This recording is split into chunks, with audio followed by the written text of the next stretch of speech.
Les exemples sont nombreux. On peut citer par exemple Euphoria, qui a été présentée au Grand Palais, conçue par les équipes de Balloon Museum, une exposition immersive dont les premières éditions ont vu le jour à Rome avant de partir en tournée aux États-Unis puis en Europe.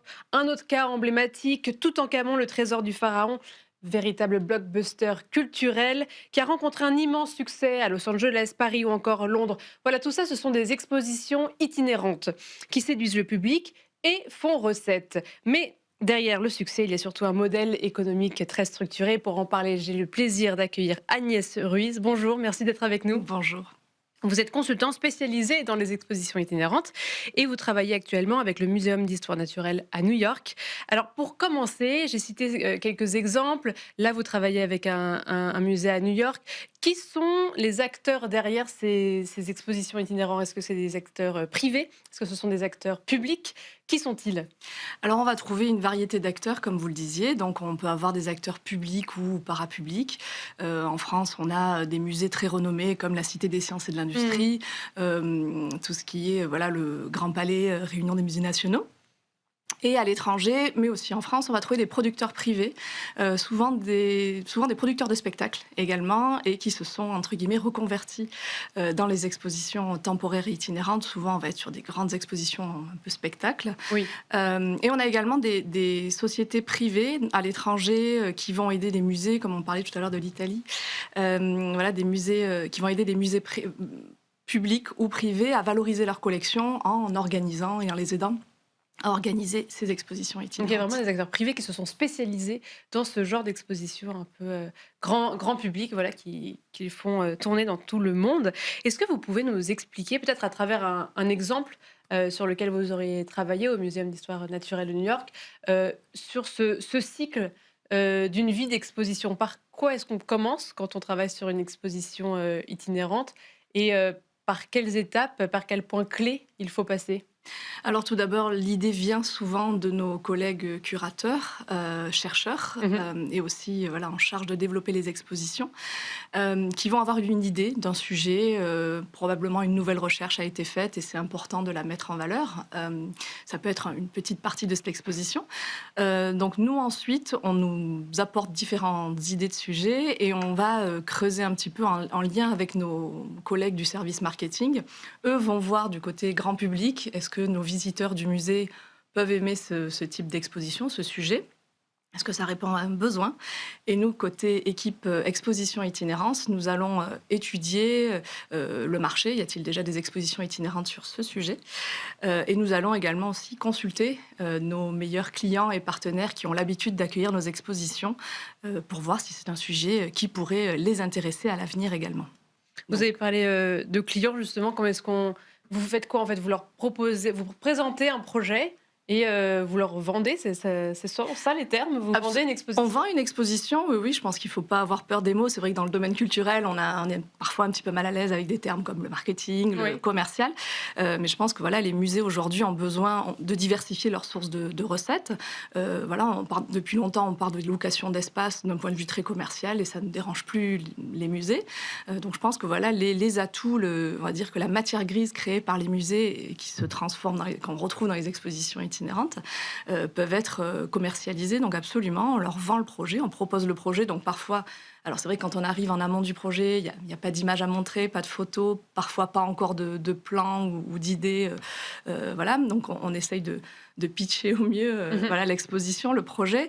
Mais ensuite, une fois que les expositions existent, de toute façon, on doit trouver d'autres points d'itinérance. Donc là, après, on a des vidéos, des documents pédagogiques, nous, pour expliquer, parce qu'il y a tout un travail fait avec nos équipes éducatives pour montrer que, voilà, que l'exposition est absolument bien construite, qu'il y a tout un parcours pédagogique qui est Bien sûr. proposé. Et donc ça, voilà, ce sont des outils que nous créons, hein, des brochures, des emailing, etc., que nous envoyons à nos clients. Et vous vous adressez qui sont les clients? Ce sont des musées publics, des espaces, d'exposition, qui sont-ils exactement? Alors nous avons plusieurs clients, mais souvent, notamment en Amérique du Nord, on va dire, qui est les principaux clients aujourd'hui du Muséum d'histoire naturelle de New York. Nous travaillons essentiellement avec des musées. Alors parfois, certains ont des financements publics, mais comme vous le savez, aux États-Unis, on repose beaucoup sur les financements privé, Mmh. même si on est un musée qui dépend en partie d'une ville, ou etc. On reçoit quand il y a beaucoup de travail sur le mécénat, la philanthropie. Donc on travaille aussi bien avec des musées publics que privés, de diverses tailles, hein. On travaille aussi avec des jardins botaniques, des zoos, puisque nous avons toute une variété d'expositions itinérantes qui se déclinent sur divers Mmh. formats. Et il nous arrive également de travailler avec des partenaires privés. Nous avons, nous avons fait des projets en Chine avec un producteur privé qui avait reproduit une de nos expositions et qui l'a fait itinérer ensuite dans plusieurs musées en Chine. Donc voilà, on a vraiment toute une variété de clientèle également. Justement, par rapport au financement, ce qui est intéressant, c'est que du coup, on peut amortir des projets, qu'on a déjà réalisés. Est-ce que ce sont 2 financements différents, la production initiale et ensuite la mettre en itinérance? Alors oui, c'est vrai que nous, on travaille énormément en amont avec nos collègues des expositions qui s'occupent de la présentation au sein du musée, puisque les expositions produites par le Muséum d'histoire naturelle de New York le sont avant aussi et Mmh. avant tout pour une présentation C'est d'une ça? assez longue durée, voilà, au sein du musée à New York. Mais ensuite, effectivement, cela nous permet, comme vous le disiez, d'amortir l'investissement qui a été fait initialement pour nous, mais également pour les musées qui accueillent, c'est-à-dire que de louer une exposition sur un temps relativement court, 4 à 6 mois en moyenne, leur coûte moins cher que de produire une exposition totalement sur une durée. Du Voilà, début. voilà, exactement. Donc je dirais, une bonne opération pour tout le monde, puisque, voilà, comme je vous le disais, nous, ça nous permet d'amortir nos coûts d'investissement, et pour les musées qui vont accueillir, d'avoir une exposition événement pour beaucoup moins cher qu'une production maison. Quels seraient les coûts, les fourchettes, ou alors en tout cas, qu'est-ce qui rentre en ligne de compte quand, on doit, chiffrer une exposition qu'on accueille, par exemple? Alors, pour les personnes qui vont accueillir une exposition, nous, c'est vrai qu'on va définir un tarif de location qui est souvent lié. Est-ce que l'exposition est récente? Est-ce qu'elle est très technologique? Voilà, donc on prend en compte toutes ces choses-là. Est-ce que le sujet est plus ou moins attractif? Est-ce que c'est une expo grand public, blockbuster, comme on les appelle? Ou est-ce que c'est un sujet plus confidentiel ou de fond? Et pour le musée qui va accueillir, il va y avoir des coûts annexes comme le transport Mmh. pour faire venir cette exposition qui reste à la charge du musée qui accueille, et également tout ce qui est frais d'installation. C'est-à-dire qu'ici, ils ont besoin de louer un matériel type, voilà, c'est à leur charge. Les frais également de logement de nos installateurs, ou voilà, les choses assez classiques. Et également, quand on parle d'aller dans des pays étrangers, tout ce qui est adaptation linguistique, donc voilà, les traductions, réintégrer tout cela dans les multimédias, dans les panneaux graphiques. Donc il y a tout un travail. Et c'est pour ça que nous, en général, on recommande de travailler quand même assez en amont pour avoir le temps de travailler sur Oui, c'est toutes sur ces plusieurs années. adaptations. Oui, généralement, c'est prévu assez à l'avance. Alors, on a quelques musées qui se décident au dernier moment, mais souvent, ces expositions itinérantes sont quand même planifiées au moins 2-3 ans à l'avance.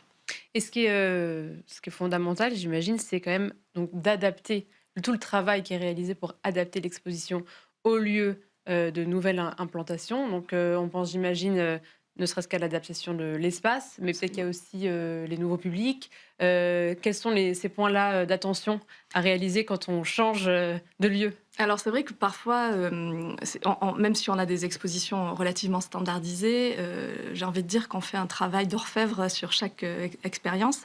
Chaque salle d'exposition est différente, donc nous avons, nous, un designer scénographe dans notre équipe qui va redessiner, reimaginer l'expérience d'exposition. Donc il arrive parfois que, voilà, une zone soit présentée du début à la fin, ou un sens un peu différent de ce qu'on pouvait Mmh. avoir au musée à New York. Et parfois d'ailleurs on trouve que la présentation est même parfois mieux ou différente, offre une expérience de visite différente. Vous parliez également des publics, et c'est vrai que chaque lieu d'accueil après va pouvoir s'emparer des matériaux éducatifs ou marketing qu'on leur fournit, et adapter à leur public, puisque un public à San Antonio au Texas ne réagit pas de la même façon que le public parisien, par exemple, à des outils promotionnels. De la même façon, sur les outils pédagogiques que nous transmettons, les attentes pédagogiques pour un enfant de 8 ans ne sont pas forcément les mêmes selon les pays, ou voilà, selon les matières qu'ils étudient à l'école. Donc souvent, nos collègues dans les musées des services éducatifs et médiation adaptent, en fait, et parfois même proposent de nouvelles activités, et gentiment nous Oui. proposent de les proposer Ça arrive de voilà, d'un petit peu modifier, de ne pas avoir Absolument. exactement la même chose, dans un autre pays. Absolument, absolument. Et c'est absolument nécessaire nous, on appelle ça localiser le contenu, et Mmh. on invite d'ailleurs nos partenaires à le faire. Nous avons une exposition qui s'appelle Mythic Creatures, donc qui est sur les créatures mythiques et voilà, qui parle d'un point de vue historique, mais également artistique, scientifique, voilà, sur tous les mythes qu'on peut connaître. Et cette exposition a été présentée en Floride et ils ont décidé d'ajouter toute une section avec les spécificités voilà, de Floride. Il y a des mythes particuliers. Voilà, donc ça, c'est vrai que c'est intéressant. Et ça enrichit énormément l'expérience de visite. Et pour nous, c'est aussi intéressant puisqu'on apprend de nouvelles choses. Et puis, pour les visiteurs qui viennent voir, je pense que c'est plus facile de se sentir en adéquation avec une exposition, de s'impliquer dans une exposition si ça nous parle parce que ça raconte quelque chose que l'on connaît. Et vous mesurez après tout cela, comment est-ce que vous mesurez si une exposition est réussie selon vos termes à vous?